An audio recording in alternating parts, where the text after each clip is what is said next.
Awal mula, Rumah Sakit Harapan Sejahtera dulunya dikenal sebagai rumah sakit terbaik di kota.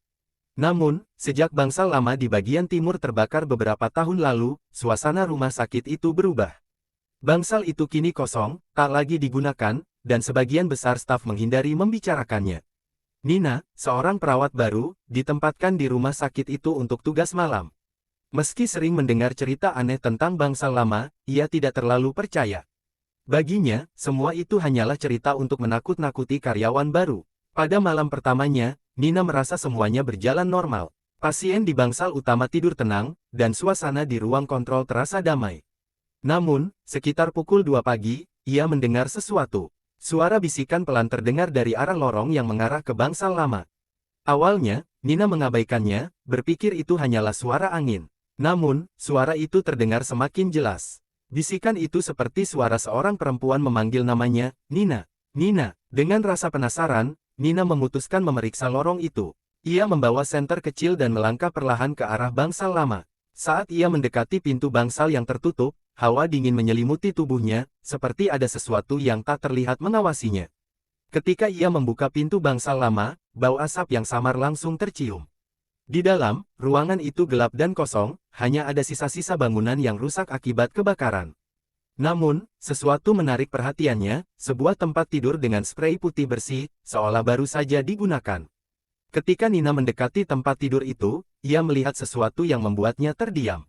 Seorang perempuan terbaring di sana, wajahnya pucat dengan rambut panjang menutupi sebagian wajahnya. Perempuan itu memutar kepalanya perlahan, memperlihatkan mata kosong yang memandang langsung ke arah Nina. "Kenapa kau datang?" tanya perempuan itu dengan suara serak. Nina terkejut dan mundur beberapa langkah, tetapi tubuhnya terasa kaku, seperti tak bisa bergerak. Suara bisikan mulai terdengar di sekelilingnya, semakin banyak dan semakin keras. Nina merasa seolah-olah dikelilingi oleh sosok tak terlihat. Tangisan samar terdengar di antara bisikan itu, membuat suasana semakin mencekam. Ketika Nina mencoba lari, pintu bangsal tiba-tiba tertutup dengan keras. Ia berteriak meminta tolong, namun suaranya seperti tenggelam dalam keheningan yang aneh. Sosok perempuan itu kini berdiri di depan Nina, wajahnya penuh luka bakar, dan ia berkata dengan nada penuh kesedihan, "Kembalikan hakku." Ketika Nina sadar, ia sudah terbaring di ruang kontrol. Beberapa rekan kerjanya mengatakan ia ditemukan pingsan di depan pintu bangsal lama. Tidak ada yang percaya ketika Nina menceritakan pengalamannya, kecuali seorang dokter senior yang terlihat gelisah. Dokter itu kemudian bercerita bahwa sebelum kebakaran, ada seorang pasien bernama Lila yang meninggal di bangsal lama karena kelalaian staf. Ada rumor bahwa arwahnya tidak pernah meninggalkan rumah sakit, terus menghantui bangsal itu untuk mencari keadilan.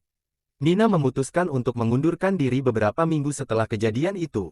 Ia tidak pernah melupakan sosok perempuan di bangsal lama dan bisikan yang terus menghantuinya. Bangsal itu tetap kosong, namun para staf rumah sakit sering mendengar suara-suara aneh, mengingatkan mereka bahwa rumah sakit itu tidak pernah benar-benar sepi.